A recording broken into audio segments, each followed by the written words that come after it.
He wasn't born to rule.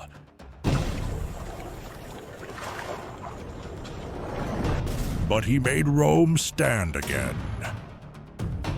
You want the eternal city. Come and bleed for it. Every sword strike echoes across time. He was no Caesar. Yet Rome remembers his name.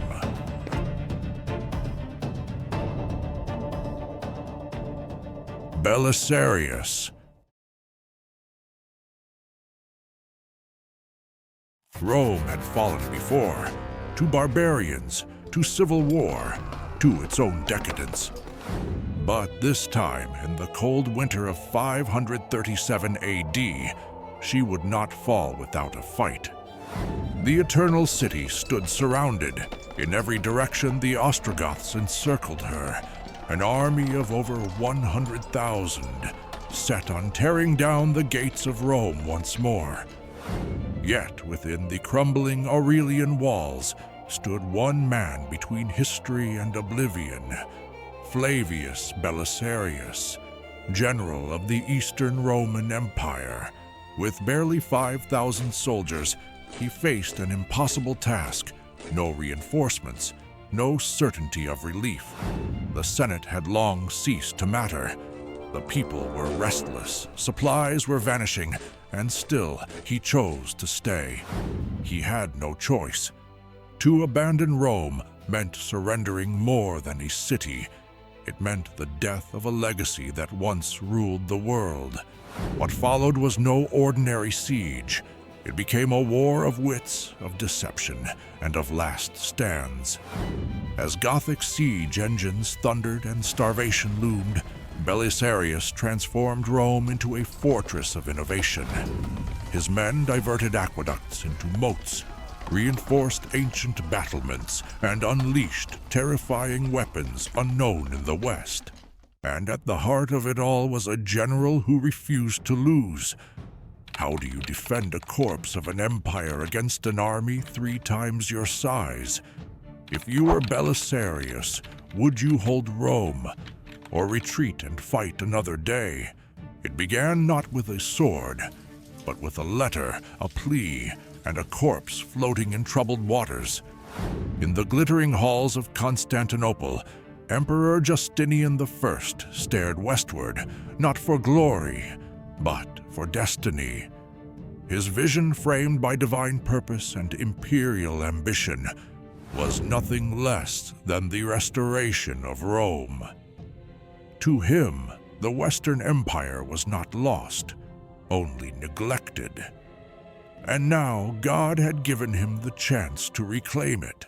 That chance came in the form of a queen in exile, Amalasuntha, daughter of Theodoric the Great and regent of the Ostrogothic kingdom, had dared to rule as a Roman-educated, fluent in Greek and Latin, and an admirer of Roman culture. She tried to steer the Goths away from barbarism and back into civilization. But her reforms made enemies. Among nobles, generals, even her own cousin, Theodahad, who would eventually have her imprisoned and murdered in 535 AD. Her death shocked the Mediterranean. But to Justinian it was more than tragedy. It was casus belli, a righteous call to arms. Rome had not avenged her own fall in 476. Justinian would. He dispatched his most loyal general, Belisarius, victor of the Vandalic War, to Italy. The official reason: justice for Amalasuntha. The real reason: to tear down the Gothic regime and raise the Roman banner over Italy once more. As the Gothic state spiraled into civil chaos, Belisarius landed in Sicily in late 535. The campaign unfolded with blinding speed. City after city fell before his disciplined Byzantine troops. His forces crossed into mainland Italy, took Naples after a brutal siege, and in December 536 marched into Rome. The Eternal City opened its gates without resistance. No triumphant parade, no chorus of victory, just the quiet, ominous silence of a city uncertain of its fate. But the symbolism was unmistakable. The Eastern Empire had returned to Rome after 6 decades of absence. Justinian's dream had taken its first breath. And yet, beneath the victories loomed deeper questions. Was this truly about restoring Rome? Or was it about Constantinople claiming what it never truly owned? Could a war waged in the name of a murdered queen ever bring peace to the West? Or would it awaken ghosts best left buried? Rome had welcomed Belisarius like a ghost from the past. But now the city stood on the brink of annihilation. By early 537 AD, the Gothic king Witiges marched south with a force said to number over 100,000. Belisarius had fewer than 5,000 men, a mix of seasoned Byzantines, unreliable mercenaries, and Roman locals with wavering loyalty. There would be no retreat, no reinforcements from Constantinople. Not yet. The Gothic noose tightened quickly. All roads were cut. The Tiber River blockaded, ports closed. Rome, once mistress of the world, was reduced to a lonely outpost clinging to memory. Inside the walls, tensions grew. Many citizens, still Gothic in blood or sympathy, questioned whether Belisarius was liberator or occupier. Rumors of betrayal, even sedition, rippled through the streets. The Senate, still ceremonial, watched in paralyzed fear. Some citizens looked toward the Gothic camp and saw not an enemy, but their kin. In the face of looming starvation was loyalty to empire or to survival. And yet, Belisarius did not falter. He transformed the city into a fortress of ingenuity. He destroyed Rome's aqueducts, not to deny the people water, but to deny the enemy access. The aqueducts doubled as hidden passages. In Gothic hands, they would have become gateways to infiltration. Instead, he fortified every breach, rebuilt ancient walls, and reinforced the Aurelian gates with timber, iron, and layered earthworks. Even as supplies dwindled, his soldiers dug trenches, fashioned siege engines, and crafted hidden countersaps to resist tunneling. Arrows were stockpiled, pitch readied for fire, and war became an art form sculpted from stone, oil, and patience. Then came the first assault. The Goths tested every gate. They attacked the Porta Salaria, stormed the Porta Praenestina, and even tried a naval assault up the Tiber to cut off the city from Ostia, Rome's only remaining lifeline. But time and again, Belisarius outwitted them, not with numbers, but with deception, ambush, and precision counterattack. In one chilling episode, Gothic engineers tunneled beneath the walls to detonate a breach.